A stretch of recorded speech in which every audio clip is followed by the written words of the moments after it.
আপনারা যারা সিভিল সার্জনের কার্যালয়ে নিয়োগ পরীক্ষায় অংশগ্রহণ করবেন তাদের জন্য আজকের এই ভিডিওতে থাকছে নিয়োগ পরীক্ষার প্রস্তুতি, সাজেশন এবং প্রশ্ন প্যাটার্ন নিয়ে অনেক কথা। আশা করি ভিডিওটি প্রথম থেকে শেষ অবধি দেখার চেষ্টা করবেন। তার আগে একটি কথা বলে রাখি, স্বল্প সময়ে সেরা প্রস্তুতি নিতে অবশ্যই civil surgeon office job review এই বইটির পিডিএফ বুকটি সংগ্রহ করে নেবেন। পিডিএফ মূল্য মাত্র 40 টাকা। পিডিএফটি সংগ্রহ করতে এই নাম্বারে হোয়াটসঅ্যাপের মাধ্যমে যোগাযোগ করে পিডিএফটি সংগ্রহ করে নেবেন।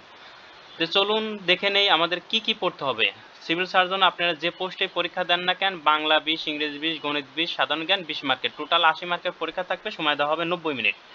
বাংলার জন্য কি পড়বেন? সন্ধি, বিপরীত শব্দ, সমাস, এক কথা প্রকাশ, বানান, বাগধারা, সমার্থক শব্দ, কারক, সাহিত্য, অনুচ্ছেদ। ইংরেজির জন্য idiom, phrase, voice, gender, number, narration, changing sentence, translation, preposition, article, right form of verb, paragraph. এই টপিকসগুলোই পড়বেন। এই টপিকসগুলো কোন বইটা থেকে পড়বেন? এই বইটা থেকে পড়ে শেষ করে নেবেন।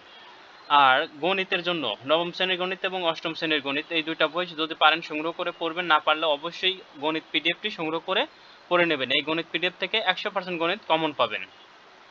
সাধারণ জ্ঞানের জন্য বাংলাদেশের ইতিহাস, ঐতিহ্য, মুক্তিযোদ্ধা, ভাষা আন্দোলন এবং বঙ্গবন্ধু, এই টপিকসগুলোই পড়বেন। কোন বইটা থেকে পড়বেন? আমাদের ওই বইটা, civil surgeon office job review, ওই বইটার পিডিএফ থেকে পড়বেন। এখন কথা হলো যে আপনাদের পিডিএফ থেকে কি কমন আসে?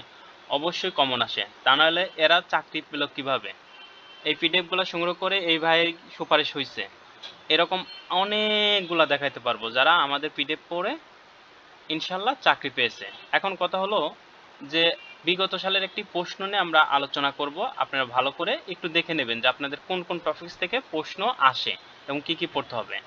এটা ছিল সুনামগঞ্জের একটি প্রশ্ন। এক কথা প্রকাশ থেকে প্রশ্ন এসেছে, সন্ধি বিচ্ছেদ থেকে প্রশ্ন আসছে, সমাজ থেকে প্রশ্ন এসেছে, বিপরীত শব্দ থেকে প্রশ্ন এসেছে, বাগধারা থেকে প্রশ্ন এসেছে, সংক্ষিপ্ত রূপসমূহ থেকে প্রশ্ন এসেছে।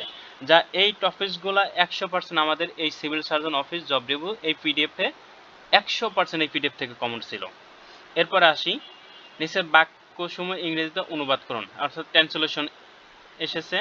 Fill in the gaps with the appropriate preposition, preposition থেকে প্রশ্ন এসেছে। Make the sentence with the following word, idiom phrase থেকে প্রশ্ন এসেছে। যে টপিকসগুলো বললাম আমাদের এই বইটা থেকেই প্রশ্ন এসেছে। এরপরে আসে সাধারণ জ্ঞান। সাধারণ জ্ঞান যে টপিকসগুলো, এগুলো আপনারা জেনারেলভাবে পড়ে গেলেও কমন পাবেন। এই বইটা থেকে পড়লে 80% প্লাস প্রশ্ন আপনি সাধারণ জ্ঞান হুবহু কমন পাবেন। গণিত, গণিতের যে প্রশ্নগুলো করছে এখানে, এইটা নবম দশম শ্রেণীর এবং ক্লাস 8-এর বাইরে থেকে কোনো প্রশ্ন আসে না, যেটা আমাদের গণিত পিডিএফে সম্পূর্ণভাবে দেওয়া আছে এবং 100% গণিত আপনি ওখান থেকে কমন পাবেন। লাস্টে আসি, আপনাদের কথাবার্তা শুনলে, যেভাবে হোয়াটসঅ্যাপে নক দিয়ে কথাবার্তা বলেন, আমার মনে হয় যে আপনারা এত পরিমাণ ডিপ্রেশনে আছেন